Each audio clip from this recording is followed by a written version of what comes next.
Well, good hot evening to everybody here. 3:30 p.m. Actually 3:29. I started a little early. Can you just let me know in the chat that you can hear me okay?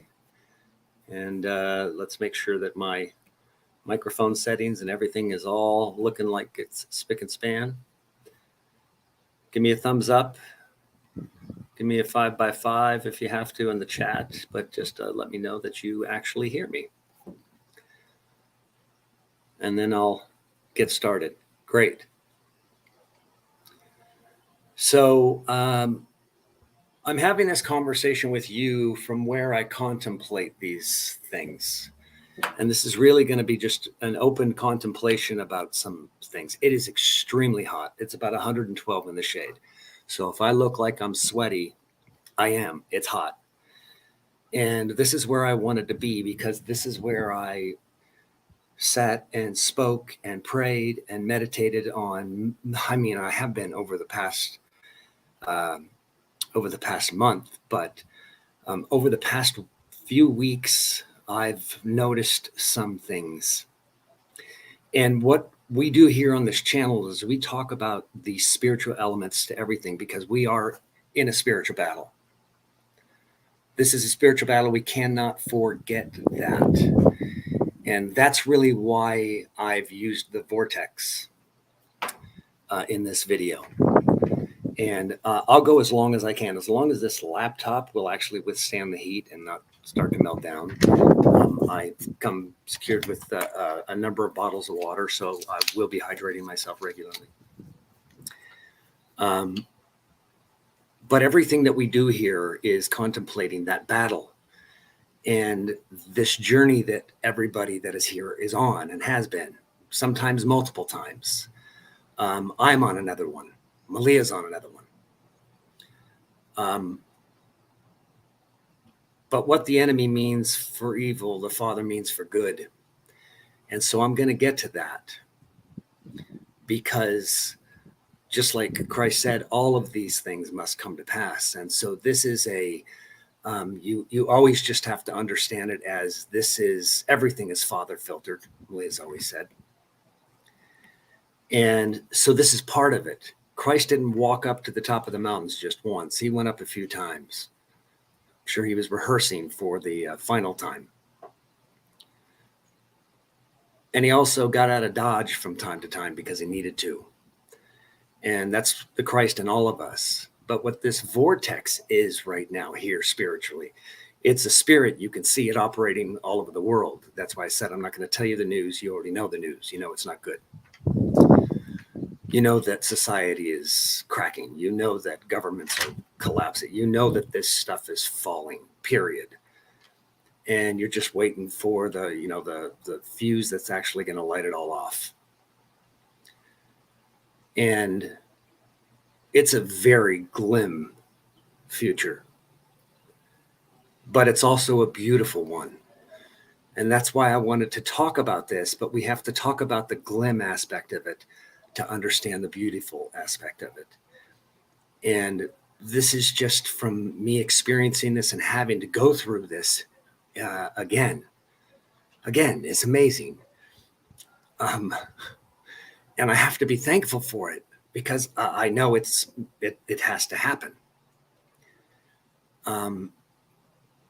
But this vortex, what's happened that is happening with everybody, the whole globe, this is what you would call a spirit, the wind.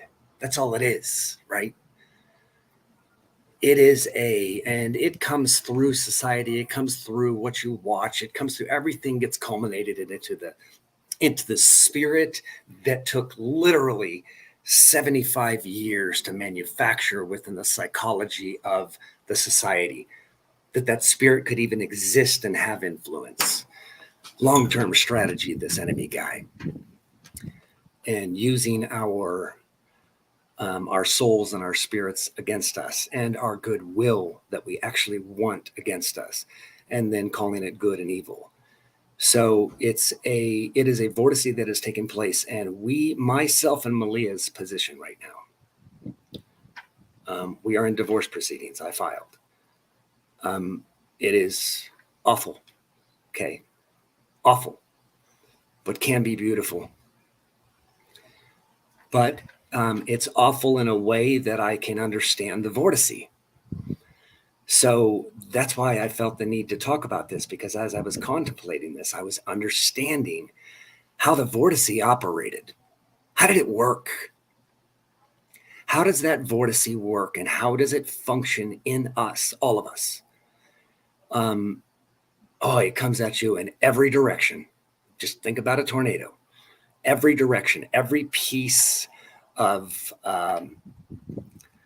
timber broken, everything shattered, all of it is going to be beating the living shit out of you when you're in it.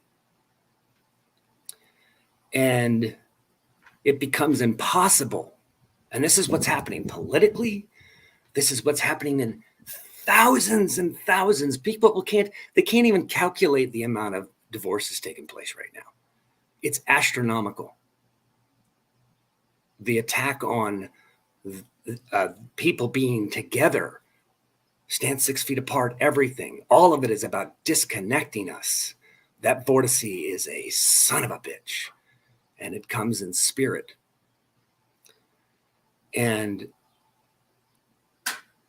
what happens with people when they love each other, and I got to tell you, what we're going through is the single greatest example of evidence, probably the only true evidence that we have, Melia and I both have right now, whether she realizes it or not, is the example that both of us loved one another, really did, because that vortex doesn't have the energy without that love, and that's what takes place, and that love just becomes destructive. The power of love is beautiful and awful. It's the great and awful day, right? That scripture speaks of. The great and terrible day. It was amazing. It was awful, but amazing. So what takes place during this is that, particularly in a divorce situation where you don't communicate, and I'm not going to talk about our relationship, with the exception of what I see happening spiritually and how it's attached to that type of vortex. It's an energy vortex. All it does is brings negative into it. So that's why it's so destructive. And the pulling apart of those two people that actually love one another is a very, very strong force. It has to be. If it has to be broken. And both kind of get to a place where they agree that it has to be broken, no matter where you're at. But does it gotta hurt so bad? Yeah, it does, because we're in the vortex. See, this is where you wish you could find a way to just step out of it, because what's happened is, and what happens in these types of things, particularly our marriage, is not private. So neither is going to be our divorce. But I'm going to keep everything in private that should be private. But I'm going to, as a person that walks through these things, the best time for me to be able to demonstrate to you and show you what I meant before is what I'm going to show you I'm doing now. And so then, you'll see this is a journey I've been on before. And maybe that gives you some faith, and a little bit more faith for you to keep powering through yours, because yours is different than mine. Right now, Melia's is different than mine, her journey. Incredibly different. And what takes place is the enemy uses this and throws around lies and rumors, and you hear this and you hear that. You don't know what to believe, but your heart is in such pain, and you're now struck with new pains, because some of the things you hear are just devastating, and it doesn't matter whether you believe them or not. You heard them, and it's damaging, and you don't know what to believe anymore. Because in that vortex, there is no communication. We don't talk. Melia will not communicate with me. I'm willing to communicate with her. But she won't communicate with me. So as long as we have that, we're never going to be able to discuss and discover what is true about all of these things going back and forth, and even begin initiating any type of healing process within ourselves. I mean, this is the process right now. This is the healing, because there's scars being made. When those scars are made, scar tissue will begin to form over it. And I can tell you one thing, that scar tissue is always a lot stronger than the original skin. But I want to, this is starting to give me some heat warnings. But I wanted to warn you all about how this all functions, because the things that take place in our mind right now are really, truly being manipulated. The thoughts that we're given, and the more that are allowed to be introduced into your mind and thoughts, the more difficult it's going to become to deal with them, particularly when you're in such traumatic and times of turmoil like we're headed for as well. You may be going through very similar things where you're being extracted from places. But understand this, out of all of this, because if I could step out of this vortex for just a minute, so I could observe the vortex, which I've been trying to do, so I can make the right decision in the next minute or hour. Because our minds become so convoluted in this vortex that is structured and powered on love. Make no mistake about it. But boy, you wouldn't know it. So just prepare yourselves to fight to love. To fight to love. Fight for that love. Fight for it with everything you've got. You might be divorcing, but you're never, ever not going to be the two people that were in love with each other. So, and along this journey, we learn a lot of things. And I sit out here and I read and have my Bible and contemplate and write, doing a lot of writing.